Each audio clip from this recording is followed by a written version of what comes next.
Commando pet ഷോപ്പിൻ്റെ പുതിയൊരു വീഡിയോയിലേക്ക് എല്ലാവർക്കും സ്വാഗതം. ഇന്നത്തെ നമ്മുടെ വിഷയം എന്ന് പറഞ്ഞാൽ പേവിഷബാധയെക്കുറിച്ചാണ്. ഇപ്പോൾ ന്യൂസിലും പത്രത്തിലൊക്കെ ആണെങ്കിലും കൂടുതൽ ആൾക്കാരെ ഇത് അവിടെ ഇവിടെയൊക്കെ ആയിട്ട് പല സ്ഥലങ്ങളിലും നായ്ക്കൾ കടിക്കുന്നു, പേവിഷബാധ ഏറ്റു എന്നൊക്കെയുള്ള ന്യൂസുകളും കാര്യങ്ങളൊക്കെ വരുന്നതുകൊണ്ട് നമ്മൾ അറിഞ്ഞിരിക്കേണ്ടതും അതിൽ ശ്രദ്ധിക്കേണ്ടതുമായ കുറച്ച് കാര്യങ്ങളാണ് ഇന്നത്തെ വിഷയം. ഇതിൽ ആദ്യത്തെ കാര്യം നമ്മുടെ ഡോഗിന് വാക്സിൻ എടുക്കുക എന്നുള്ളതാണ്. അതിൽ ശ്രദ്ധിക്കേണ്ട ഒരു കാര്യം എന്ന് പറഞ്ഞാൽ വിരമരുന്ന് നമ്മൾ കൊടുത്തതിന് ശേഷം 7 ദിവസം കഴിയാതെ വാക്സിൻ എടുക്കാൻ പോകരുത്. അതുപോലെ നമ്മുടെ ഡോക്ടറുടെ നിർദ്ദേശപ്രകാരം ഏത് വാക്സിനാണ് എടുക്കേണ്ടത്, നല്ല ഗുണമേന്മയുള്ള വാക്സിൻ ഏതാണെന്ന് നമ്മൾ സെലക്ട് ചെയ്യുക. അതുപോലെ തന്നെ വാക്സിൻ എടുക്കാൻ നമ്മുടെ നായ ഫുൾ സപ്പോർട്ടാണോ, ബോഡി സപ്പോർട്ടാണോ, ക്ഷീണങ്ങളോ കാര്യങ്ങളോ ഉണ്ടോ, എല്ലാ കാര്യത്തിലും ഓക്കെ ആണോ എന്ന് നോക്കി കുത്തിവയ്പ്പ് എടുക്കുക. കുത്തിവയ്പ്പ് എടുത്തതിന് ശേഷം ഒരു 2-3 ആഴ്ച കൊണ്ടേ അവൻ്റെ ക്ഷീണവും കാര്യങ്ങളൊക്കെ ഒന്ന് മാറി വരുള്ളൂ. ഈ സമയത്ത് കൂടുതൽ വ്യായാമമോ അങ്ങനെയുള്ള ഓട്ടോ ചാട്ടോ പരിപാടികളൊക്കെ മാക്സിമം ഒഴിവാക്കുക. ദഹനം നടക്കുന്ന ഫുഡുകൾ കാര്യങ്ങളൊക്കെ കൊടുക്കുക. എല്ലാം പെട്ടെന്ന് നമ്മുടെ ശരീരത്തെ ബാധിക്കുന്നതാണ് അവരുടെ. അപ്പോൾ അതുകൊണ്ട് അങ്ങനെയുള്ള കുറച്ച് കാര്യങ്ങൾ ശ്രദ്ധിക്കുക. പേയ അലഞ്ഞിരിഞ്ഞ് നടക്കുന്ന നായ്ക്കൾ, കുറുക്കൻ, ചെന്നായ അങ്ങനെയുള്ള മറ്റ് മൃഗങ്ങളിൽ നിന്നാണ് നമ്മുടെ നായ്ക്കളിലേക്കും അവിടെ നിന്നാണ് നമ്മൾ മനുഷ്യരിലേക്കും നമ്മൾ മറ്റു വളർത്തുമൃഗങ്ങളിലേക്കൊക്കെ പകരുന്നത്. ശരീരത്തിലൂടെ രക്തഓട്ടം ഉള്ള എല്ലാ ജീവജാലങ്ങൾക്കും വരുന്നതും വന്നു കഴിഞ്ഞാൽ 90% മരണം സംഭവിക്കുന്നതുമായ ഒരു അസുഖമാണിത്.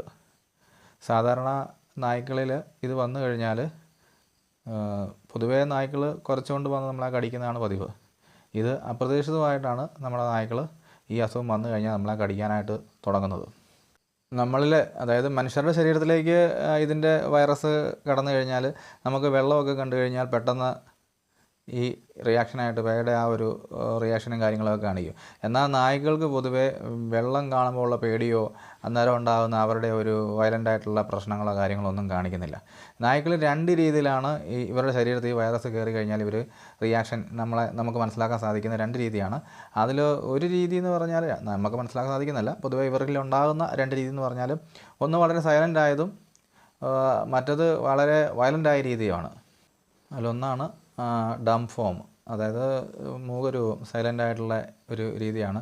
സാധാരണ നമ്മുടെ ഡോഗ്സിന് ഉള്ള ഉന്മേഷമോ കാര്യങ്ങളോ ഒന്നും കാണുകയില്ല, എപ്പോഴും ഒരു തളർച്ച പോലെയൊക്കെ ആയിരിക്കും. ഇതിൻ്റെ വൈറസ് പ്രധാനമായിട്ട് നമ്മുടെ ഈ ഡോഗ്സിൻ്റെ ശരീരത്തിൽ ബാധിക്കുന്നത് നാവ്, കീഴ്ത്താടി, ഈ 2 ഭാഗങ്ങൾക്കും ഇതൊരു തളർച്ചയായിട്ടങ്ങ് വന്ന് തൂങ്ങി അങ്ങ് നിൽക്കും. അതുപോലെ തന്നെ വെള്ളം ഒരുപാട് നാവിൽ നിന്ന് വെള്ളം പുറത്തേക്ക് പോരും. പിന്നെ ഇവർക്ക് ഫുഡ് കഴിക്കാൻ കാര്യങ്ങൾക്കെല്ലാം വളരെ പ്രയാസമായിരിക്കും, പാടായിരിക്കും, ഫുഡ് കഴിക്കാൻ മടിയായിരിക്കും.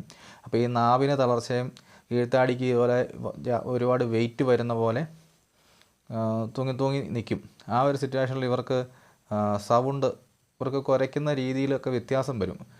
സാധാരണ രീതിയിൽ കുരയ്ക്കുന്ന പോലെ പറ്റത്തില്ലാതെ ഒരു മൂളിച്ച പോലെയുള്ള രീതിയിൽ ഇവരുടെ കൊണ്ട് പറ്റാവുന്ന രീതിയിൽ വേറൊരു ശബ്ദങ്ങളും കാര്യങ്ങളൊക്കെ കേൾക്കുന്നത്. അപ്പോൾ സാധാരണ വരുന്ന ശബ്ദമല്ലായിരിക്കും, ഒരു ഓരിയിടുന്ന മോഡലിലൊക്കെ കേൾപ്പിച്ചുകൊണ്ടിരിക്കും. പിന്നെ ഈ ഭക്ഷണം കഴിക്കാൻ വയ്യാതെ, നാക്കുണ്ടെങ്കിൽ ഇവർക്ക് ഭക്ഷണം കഴിക്കാൻ മെയിനായിട്ട് സാധിക്കാൻ പറ്റുള്ളൂ, അറിയാമല്ലോ. അപ്പോൾ ഈ നാക്കിന് തളർച്ച പോലെ വരുന്നത് കൊണ്ട് ഇവർക്ക് ഭക്ഷണം കഴിക്കാനുള്ള പാടായിട്ട് വന്ന് ഭക്ഷണം കഴിക്കാതെ കുറച്ച് ദിവസം അങ്ങനെ നിന്ന് ഇവർ മരണപ്പെടുകയാണ് സാധാരണ കാണുന്ന ഒരു രീതി. രണ്ടാമതായുള്ള ഇവരുടെ രീതി ഫ്യൂരിയസ് ഫോം എന്ന് പറയും. അതായത് ഒരു വയലൻ്റായിട്ട് പറഞ്ഞാലൊന്നും അനുസരണയില്ലാതെ വളരെ ക്രൂരമായ രീതിയിൽ ആക്രമിക്കാൻ വരിക. അതുപോലെ എവിടെയെങ്കിലുമൊക്കെ ഒളിച്ചിരിക്കാനുള്ള ഒരു കാര്യങ്ങൾ, എന്തെങ്കിലും കണ്ടു കഴിഞ്ഞാൽ അതിൻ്റെയൊക്കെ ഇടയ്ക്ക് കയറി ഒളിച്ചിരിക്കുക. പിന്നെ സ്വന്തം അപ്പി അവർ കഴിക്കുക, കല്ല്, മണ്ണ് അങ്ങനെയുള്ള സംഭവങ്ങളൊക്കെ എടുത്ത് തിന്നുക. പിന്നെ ഒരു ഭാവനയിൽ ഈച്ചയെ പിടിക്കുന്ന രീതിയിലും കൊതുകിനെ പിടിക്കുന്ന രീതിയിലൊക്കെ കാണിച്ചുകൊണ്ടിരിക്കുക. ചുമന്ന കലങ്ങിയ കണ്ണ്, ആ രീതിയിലൊക്കെ ആയിരിക്കും വരുന്നത്. കണ്ണുകളൊക്കെ ചുമന്ന കലങ്ങി ആ ഒരു രീതിയിലായിരിക്കും. ഇപ്പം ഈ രീതിയെല്ലാം കാണിച്ച് അവരും നമ്മുടെ ഈ കീഴ്ത്താടിയുടെ പ്രശ്നം, നാവിനുമുള്ള പ്രശ്നം വന്ന് ഭക്ഷണം കഴിക്കാതെ അവസാനം മരണപ്പെടുകയാണ് ചെയ്യുന്നത്. ഇതിന് ശേഷം ഇവരിങ്ങനെ അലഞ്ഞിരിഞ്ഞ് നടന്ന് നമ്മുടെ നായ്ക്കളിലും അല്ലെങ്കിൽ മറ്റു മൃഗങ്ങളിലൊക്കെ കടിച്ചാണ് ഇത് മറ്റു വിഷയങ്ങളിലേക്ക് എത്തിപ്പെടുന്നത്. അപ്പം ഈ ഒരു സാഹചര്യത്തിലേക്ക് എത്തിപ്പെടുന്നതോ അല്ലെങ്കിൽ നമ്മളുടെ വീട്ടിലുള്ളവർക്കോ ആർക്കെങ്കിലും ഇങ്ങനെ കടിയേൽക്കുകയൊക്കെ ചെയ്തെങ്കിൽ നമ്മൾ ചെയ്യേണ്ട കുറച്ച് കാര്യങ്ങൾ ഇനി പറയാം. അതിനുശേഷം ടെറ്റനസിനുള്ള കുത്തിവയ്പ്പ് എടുക്കുക. കടിച്ച നായയെ ഒരു 10 ദിവസത്തേനാണ് നമ്മൾ നിരീക്ഷണത്തിനായിട്ട് നിർത്താനായിട്ട് സാധാരണ ഡോക്ടേഴ്സ് പറയുന്നത്. അതിൽ ആദ്യത്തെ 6 ദിവസം എന്ന് പറയുന്നത് ഇവരുടെ ഉമിനീരിൽ ഇതിൻ്റെ അണുക്കൾ കാണും, ലക്ഷണങ്ങൾ പുറത്തേക്ക് കാണിക്കുന്നില്ല. നമ്മൾ മുമ്പ് പറഞ്ഞ ലക്ഷണങ്ങൾ അവസാനം 4 ദിവസത്തിലാണ് ഇവർ കാണിക്കാറ്. ആദ്യത്തെ 6 ദിവസം കാണിക്കാറില്ല. അങ്ങനെ മൊത്തം 10 ദിവസമാണ് നമ്മൾ നിരീക്ഷണത്തിനായിട്ട് വയ്ക്കാറ്. ഈ 10 ദിവസം ആയി കഴിഞ്ഞാൽ ഇവർ അസുഖം ലക്ഷണങ്ങൾ കാണിച്ചതിന് ശേഷം മരണപ്പെടുകയാണ് സാധാരണ സംഭവിക്കുന്നത്. നായ്ക്ക് പേ ഉണ്ടോ ഇല്ലയോ എന്നറിയാനായിട്ട് നായയുടെ ആ നിരീക്ഷണ സമയത്ത് അവസാനം ഇത് മരണപ്പെടില്ല. സ്വാഭാവികമായ മരണം, തല്ലിക്കൊല്ലുന്നതല്ല, സ്വാഭാവികമായിട്ടുള്ള ആ മരണത്തിന് ശേഷം നമ്മൾ ഇവരുടെ ബോഡി പരിശോധനയ്ക്ക് വിധേയമാക്കുക. അപ്പം അതിൻ്റെ അടിസ്ഥാനത്തിൽ ഇത് പേ ഉണ്ടോ ഇല്ലയോ എന്നുള്ള അറിഞ്ഞ് അതിന് വേണ്ട ചികിത്സകളും കാര്യങ്ങളും നമ്മൾ കടിയേറ്റവർ മുന്നോട്ട് ചെയ്യുക. അതുപോലെ തന്നെ ഈ മുട്ട, അച്ചാർ ഇതൊക്കെ കൊടുത്തു കഴിഞ്ഞാൽ പേ ഇളകും, നമുക്ക് ഈ നായ്ക്കൾക്ക് പേ ഇളകും, പേ ഉള്ള നായ്ക്കളാണെങ്കിൽ ഇളകും എന്നുള്ളൊരു വിശ്വാസമൊക്കെ തെറ്റാണ്. അങ്ങനെ സംഭവിക്കാറില്ല. തലയ്ക്കോ കഴുത്തിനോ ഒക്കെ കടി ഏൽക്കുകയാണെങ്കിൽ കൂടുതൽ അപകടകരമായതിനാൽ എത്രയും പെട്ടെന്ന് തന്നെ ചികിത്സ ആരംഭിക്കുക. അതുപോലെ അലഞ്ഞു തിരിഞ്ഞ് നടക്കുന്ന നായ്ക്കൾ, നമുക്ക് നിരീക്ഷണത്തിന് വെക്കാൻ പറ്റാത്ത അവസ്ഥയിലുള്ള നായ്ക്കളൊക്കെ കടിച്ചു കഴിഞ്ഞാൽ നമ്മൾ അതിനും മുന്നോട്ട് ഒന്നും നോക്കാതെ വാക്സിൻ കാര്യങ്ങളിലേക്കൊക്കെ പോകുക എന്നുള്ളതാണ് പ്രധാനം. പേവിഷബാധയ്ക്കെതിരെയുള്ള കുത്തിവയ്പ്പുകൾ ഇപ്പോൾ വ്യാപകമായിട്ട് നമ്മുടെ സർക്കാരും അല്ലാതെ പ്രൈവറ്റായിട്ടും എല്ലാം ഉണ്ട്. ഹോസ്പിറ്റലുകളൊക്കെ നമ്മൾ കൊണ്ടുപോവുകയോ അല്ലെങ്കിൽ പഞ്ചായത്തിൻ്റെ മുനിസിപ്പാലിറ്റീൻ്റെ ഒക്കെ അടിസ്ഥാനത്തിൽ ഏതെങ്കിലും ഒരു പൊതുവായുള്ള സ്ഥലത്ത് വന്ന് എല്ലാ ഡോഗ്സിനെയും കൊണ്ടുപോയി നമുക്കത് എടുക്കാവുന്നതാണ്.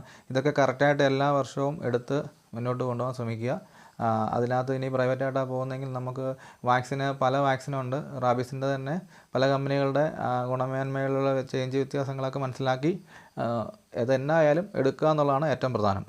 ഒരു നായ കടിച്ച് പേവിഷബാധയ്ക്കുള്ള ഒരു വാക്സിനോ കാര്യങ്ങളോ എടുത്തുകൊണ്ടിരിക്കുന്ന കാലഘട്ടത്തിൽ മദ്യപിക്കുന്ന ആൾക്കാരുണ്ടെങ്കിൽ അത് മദ്യപിക്കാതിരിക്കുക, കൂടുതൽ അപകടങ്ങളിലേക്ക് പോകാതിരിക്കാനാണ്.